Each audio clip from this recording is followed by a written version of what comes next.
கர்த்தருக்குள் அன்பான தேவ பிள்ளைகளே, ஆண்டவரும் இரட்சகருமாகிய இயேசுவின் நாமத்தில் உங்களுக்கு என் அன்பின் வாழ்த்துக்கள். நீங்க எல்லாரும் நல்லா இருப்பீங்கன்னு நான் நம்புகிறேன். இந்த நாளிலேயும் மத்தேயு 7வது அதிகாரம் அதனுடைய 6வது வசனத்தை வாசிக்கிறேன். பரிசுத்தமானதை நாய்களுக்கு கொடாதீயுங்கள், உங்கள் முத்துக்களை பண்டிகன் முன் போடாதீங்கள், போட்டால் தங்கள் கால்களால் அவைகளை மிதித்து திருப்பிக் கொண்டு உங்களையே பீறி போடும் என்று எழுதியிருக்கிறத பார்க்க முடியும். இன்னைக்கு என் மெசேஜோடைய தலைப்பு என்ன தெரியுமா? மதிப்பும் மிதிப்பும் என்று பேச விரும்புகிறேன். நிறைய பேர் கேட்பாங்க, பிரதருக்கு மட்டும் எப்படிடா இவ்வளவு ரைமிங்கா, இவ்வளவு கோர்வையா இப்படி டாபிக் எல்லாம் கிடைக்குது அப்படின்னு சொல்லி. நான் எந்த புக்கையும் பார்த்து காப்பி அடிக்கலை, யார் கொடுத்த மெசேஜையும் எடுத்துட்டு வரலை. தேவ சமூகத்தில் காத்திருக்கும் போது அவர் தருகிற ஒவ்வொரு வார்த்தைகளுக்காக நான் கர்த்தரை துதிக்கிறேன். இயேசு சொன்னார், பரிசுத்தமானதை நாய்களுக்கு கொடாதீயுங்கள், உங்கள் முத்துக்களை பன்றிகளின் முன் போடாதீயுங்கள், அவைகள் கால்களால் அவைகளை மிதித்து திரும்பி கொண்டு உங்களை பீறி போடுமா. இப்போ இயேசு என்ன சொல்றார் தெரியுமா? உன் வேல்யூ தெரியாதவங்க கிட்ட போய் நீ உன்னை ப்ரூவ் பண்ணணும்னு காட்டாதேன்னு ஆண்டவர் சொல்லுகிறார். நிறைய நேரத்தில் நிறைய பேரை நான் பார்த்துருக்கிறேன், என்ன அவங்க புரிஞ்சுக்கவே இல்லை பிரதர், நான் எவ்வளவு உண்மையா இருந்தேன் என்ன அவங்க நம்பவே இல்லை பிரதர். அவங்களுக்கு நான் எவ்வளவு நல்லது செஞ்சிருப்பேன் பிரதர், ஒரு நிமிஷத்துல என்ன அவங்க வேண்டான்னு சொல்லிட்டாங்கன்னு.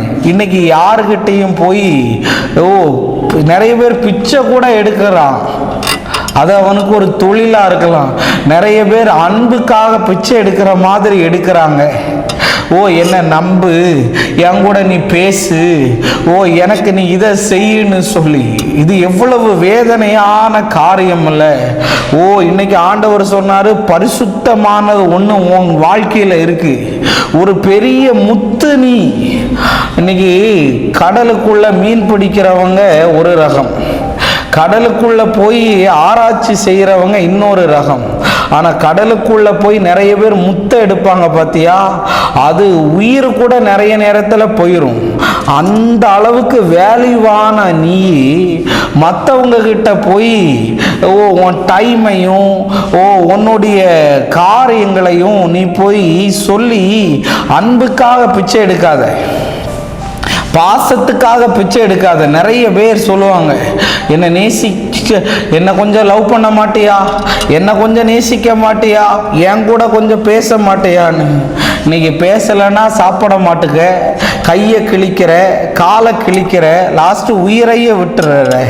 இன்னைக்கு உன்னை மிதிக்கிறவங்க முன்னாடி நீ நிற்காத ஒரு நிமிஷம் கூட, உன்னை மதிக்கிறவங்க முன்னாடி கர்த்தர் கொண்டு வந்து நிற்பார்.